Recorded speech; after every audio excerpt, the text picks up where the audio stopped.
ষোলো এর নামতার সহজ টেকনিক। প্রথমে আমরা এভাবে বসাবো। বসায় এখন কি করব, আমরা এই যে প্রথমে এখানে 6 বসাবো, 6-এর পরে আবার 6-এর সাথে 6 যোগ করবো। যোগ করলে কত হয়? 12 হয়। 12 2 বসাবো, হাতেরটা বসাবো না, 2 বসাবো। 2-এর সাথে আবার 6 যোগ করলে 8 হয়। 8-এর সাথে 6 যোগ করলে 14 হয়। আবার 4-এর সাথে 6 যোগ করলে 10 হয়। হাতেরটা লিখবো না আর কি। এর সাথে আবার 6 যোগ করলে 6 হয়। এর সাথে আবার 6 যোগ করলে কত হয়?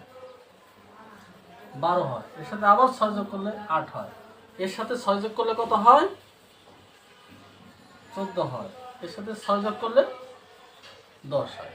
এবার লিখবো। এখন আমরা কি করব, প্রত্যেক 2 ঘর বেজোড় সংখ্যা লিখবো। হ্যাঁ, 2 ঘর বেজোড় সংখ্যা, এরপরে 3 ঘর জোড় সংখ্যা লিখবো। বেজোড় কি? প্রথমে 1, তারপরে তো 3, এই দুটো বেজোড়। এরপরে জোড় হচ্ছে 4, তারপরে কত? 6, তারপরে কত? 8। আবার বেজোড়। এখন কি? বেজোড়। 8-এর পরে 9 বেজোড়, 9-এর পরে 11 বেজোড়, এরপরে আবার 3টে জোড়। এখন কি হবে? 12 জোড়, 14 জোড়, 16 জোড়। হয়ে গেল 16-এর নামটা সহজভাবে, অতি সহজভাবে। ধন্যবাদ বন্ধুরা। আমরা এখন করব 17 ঘরের নামতার সহজ টেকনিক। আমরা প্রথমে এভাবে লিখব এবং ডাইনে ফাঁকা কোনো এক জায়গায় আমরা এভাবে লিখব 1 2 3, তারপরে বামে 4 5 6 7 8 9, একটু ফাঁকা ফাঁকা করে। আর 3-এর ডান পাশে যে একটু ফাঁকা করে শূন্য লিখব, 10-এর শূন্য লিখব। এখন আমরা কি করব? এখন আমরা বিজোড় সংখ্যাগুলো লিখব। 1 থেকে শুরু করব। 1 থেকে যত বিজোড় সংখ্যা তো আমরা জানি, এখন বিজোড় সংখ্যাগুলো লিখব। বিজোড় কত?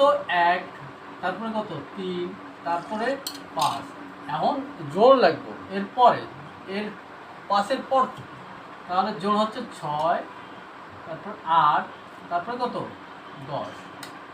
এরপর আবার বিজোড় কত? 10-এর পরে 11, তারপরে 13, তারপর 15, তারপরে 17। বন্ধুরা, হয়ে গেল আমাদের 17 ঘরের নামতা।